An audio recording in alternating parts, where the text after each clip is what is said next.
अस्सलामुअलैकुम वरहमतुल्लाहि वबरकातुहू। दोस्तों, इसे कहते हैं जर्मन जेंट, सफ़ेद कलर में, जो तकरीबन 7-8 किलो होती हैं। ये मेरा तरहाना वाला फार्म है और आपको कैलिफोर्नियन दिखाते हैं। इसके बाद ये Californian original pure breed Californian angora, Californian angora नहीं, कैलिफोर्नियन जेंट।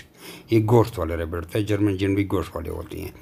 ये हमारे स्वाद से हुसैन भाई हैं, उनको हमें एक कैलिफोर्नियन का ट्राई सेट दिया, 2 फीमेल और 1 मेल। और ये जो वाइट वाली है जर्मन जेंट की, ये भी कैलिफोर्नियन का है।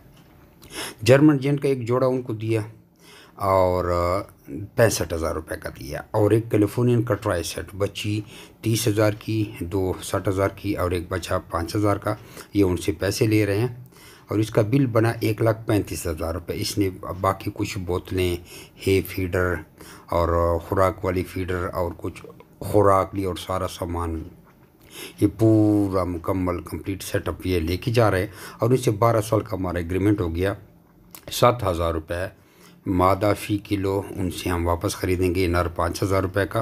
और 12 साल का एग्रीमेंट हो गया। ये हमारा सेटअप है। हमारे कई फार्म हैं, तो आप लोगों के साथ भी हमारा एग्रीमेंट हो सकता है। आपने जो भी चीज़ पूछनी है मुझे व्हाट्सएप पर अपना नाम और शहर का नाम लिख कर भेजें, तो आपको सारी मालूमात फराहम कर दी जाएगी। ये अभी माल लेके जा रहे हैं और गाड़ी उन्होंने बड़ी दूर खड़ी की है, स्वाद से आए हैं वीडियो से छुपने के लिए। जज़ाक।